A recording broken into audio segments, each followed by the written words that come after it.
बाबा नगरिया दूर है, जाना बहुत जरूर है। जो बाबा को भूलेगा वो रास्ते में झूलेगा। बोल बम का नारा है, बस बाबा एक सहारा है।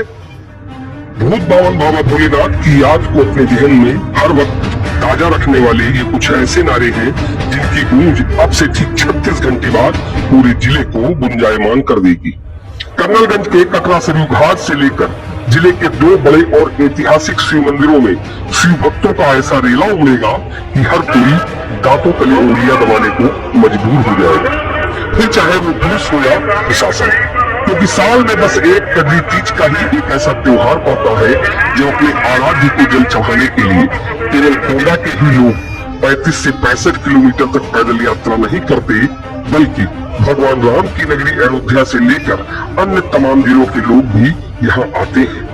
जिसके लिए पुलिस और प्रशासन 1 महीने पहले से ही इसकी तैयारियों में जुट जाता है ताकि जलाभिषेक करने वाले शिव भक्तों को कहीं कोई दिक्कत न होने पाए। तस्वीरों में आप देख सकते होंगे कि किस तरह से जिले के उन दो बड़े और सुप्रसिद्ध मंदिरों की बैरिकेडिंग की गई है जहां कजरी तीज के दिन 15 से 20 लाख की संख्या में कांवड़ियों को जल चढ़ाना। तो आखिर क्या है जिले के उन दो बड़े शिव मंदिरों का इतिहास और क्यों जुड़ी है लोगों की आस्था, ये सब बताने और दिखाने के लिए हम आपको सबसे पहले लेकर चलते हैं बाबा दुखरामनाथ के मंदिर। कहते हैं जैसा नाम होता है वैसा ही बाबा दुखरामनाथ का काम भी है, जो हर दुखियारे का दुख मात्र मंदिर देखकर आस्था में सिर झुकाने से ही दूर कर दिया करते हैं। और ऐसा हम नहीं कह रहे, बल्कि त्रेता युग में जिस समय भगवान राम का अयोध्या में जन्म हुआ था उस समय ये वही स्थान है जहाँ भगवान शंकर प्रकट कृपाला दीन दयाला के दर्शनों को साक्षात पधारी थी। मान्यता है कि इस मंदिर में आकर शिवलिंग का दर्शन करने वाला कोई भी व्यक्ति कभी खाली हाथ नहीं जाता। ठीक कुछ ऐसी किंवदंतियां खरगपुर स्थित उस पृथ्वीनाथ मंदिर की भी है जहां एशिया महाद्वीप के सबसे बड़े शिवलिंग के रूप में भूत भवन बाबा भोलेनाथ स्वयं विराजमान है, जिनकी स्थापना द्वापर युग में 5 पांडवों में से एक स्वयं भीम ने की थी। कहा जाता है कि अपने आहार के रूप में एक मानव की मांग करने वाले जिस राक्षस को पांडवों ने मारा था उसकी हत्या यानी ब्रह्म हत्या के श्राप से मुक्त होने के लिए भगवान श्री कृष्ण ने सभी को अपने अपने हाथ से शिवलिंग स्थापना कर उनकी नियमित पूजा अर्चना का मंत्र दिया था, जिसके बाद खरगपुर और आसपास के इलाकों में सभी 5 भाइयों ने अपने हाथ से 5 अलग अलग शिवलिंगों की स्थापना की,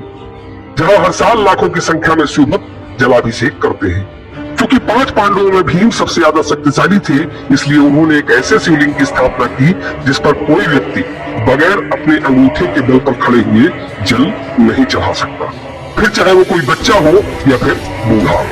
इस मंदिर का नाम आखिर पृथ्वीनाथ ही क्यों पड़ा, इसके बारे में एक प्राचीन कहावत राजा पृथ्वी सिंह से भी जुड़ी है, जिन्होंने अस्तित्व खोते जा रहे इस मंदिर का जीर्णोद्धार कराया।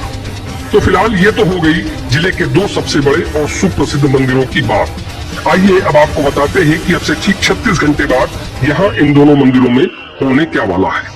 और इसकी तैयारियां केवल पुलिस प्रशासन ही नहीं कर रहा, बल्कि इसकी तैयारी तो घर घर में चल रही है। कटरा सरयू घाट से 35 किलोमीटर दूर बाबा दुखरामनाथ का मंदिर हो या फिर सरयू घाट से 60 किलोमीटर दूर बाबा पृथ्वीनाथ का मंदिर, दोनों मंदिरों को जाने वाली रोड पर गुरुवार को कहां कांवड़ियों की आवभगत के लिए मुफ्त खान पान का स्टॉल लगाया जाएगा, कहां उन्हें लंगर छकाया जाएगा, कहां उन्हें फलाहार वितरित किया जाएगा और कहां उनके स्नान से लेकर उन पर फूलों की बारिश की जाएगी। इसकी तैयारियां हर घर में चल रही हैं। जिले में शायद ही कोई ऐसा टेंट, लाइट और हलवाई वाला होगा जिसकी कजरी तीज में दुकान नहीं चल रही होगी। यहाँ तक कि ऑर्केस्ट्रा शिव विवाह और भगवान शंकर के जयघोष में डीजे नहीं बज रहे होंगे। पूरे का पूरा गांव कजरी तीज के एक दिन पहले अपने आराध्य को जल चढ़ाने के लिए खाली हो जाएगा। बच्चे से लेकर बूढ़े तक इस दिन सबसे पहले सरयू नदी जाकर वहां स्नान करेंगे, फिर सरयू नदी की आरती करने के बाद सरयू नदी के जिस जल से वो मंदिर पहुंचकर भगवान शंकर का जलाभिषेक करेंगे, उसकी विधि विधान के साथ पूजा और परिक्रमा करेंगे। फिर शुरू होगी उनकी माँ सरयू के तट से नंगे पांव पद यात्रा। जो लोग बाबा दुखरामनाथ के मंदिर को जाते हैं वो सीधे कटरा घाट से 35 किलोमीटर दूर चलकर बाबा के मंदिर पहुंचेंगे। और जिन लोगों को बाबा पृथ्वीनाथ के मंदिर जाना है वो कर्नलगंज से कटरा बाजार आर्यनगर होते हुए खरगपुर स्थित बाबा के मंदिर को जाएंगे।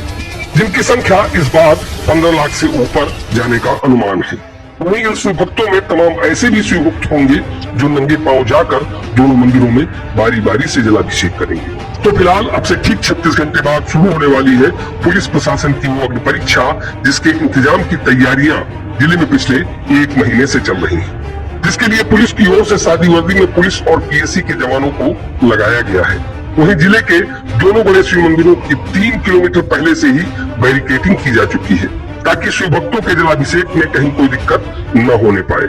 वहीं प्रशासनिक इंतजामों की अगर बात करें तो सभी रास्तों पर पर्याप्त रोशनी के अलावा पूरी रात वाटर सप्लाई चालू रहने, रास्ते में किसी की तबीयत बिगड़ने पर तत्काल उसके दवा पानी के अलावा हर 1 किलोमीटर पर एम्बुलेंस को अलर्ट मोड पर रखा गया है, जिसके साथ डॉक्टरों की टीम को भी तैनात रहने के निर्देश खुद जिलाधिकारी की ओर से दिए गए हैं। वहीं सरयू घाट पर भी गोताखोरों के अलावा जो एनडीआरएफ की टीम है उसको अलर्ट पर रखा गया है, ताकि जलाभिषेक के लिए जल भरते समय कहीं भी किसी प्रकार का कोई वाकया शिव भक्तों के सामने न पेश आए। 5 और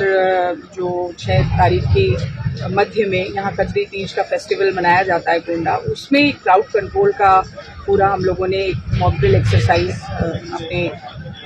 आपदा प्रबंधन जो है विंग, उसके माध्यम से इसको आयोजित किया है। और खास तौर पे हमारा सरयू घाट, जिस पर सबसे अधिक संख्या में लोगों का यहाँ आगमन होता है, श्रद्धालुओं का, और जल लेकर के जलाभिषेक के लिए मंदिरों के लिए उनका मूवमेंट होता है।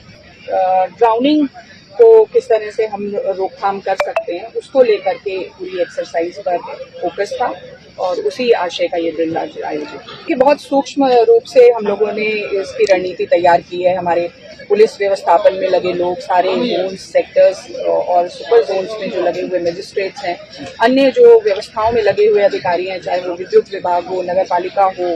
राजस्व प्रशासन हो और आपदा प्रबंधन हो, तो सभी के अलग अलग दायित्व हैं और उसमें एक बड़ी सूक्ष्म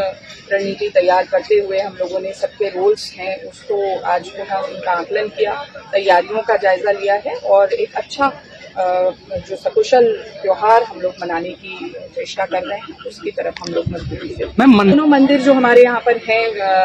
इंक्लूडिंग पृथ्वीनाथ, खरनाथ और बरखंडी नाथ पर भी भीड़ रहती है, तो इन तीनों मंदिरों में एक अच्छे व्यवस्थापन के लिए, भीड़ प्रबंधन के लिए जो बांस बल्ली लगा करके प्रॉपर बैरिकेडिंग की जाती है आवागमन के लिए, वो की गई है। उससे पहले क्योंकि यहाँ बहुत ज़्यादा रोड पे श्रद्धालुओं का जो है मूवमेंट होता है पैदल, तो ट्रैफिक डाइवर्जन है, उसकी स्थितियों पर भी नियंत्रित करने के जो रोड मैप है उसके अनुरूप काम किया जा रहा है। और साफ सफाई की व्यवस्था, बिजली और प्रकाश की व्यवस्था, इन सारी व्यवस्थाओं को भी दुरुस्त किया जा रहा है।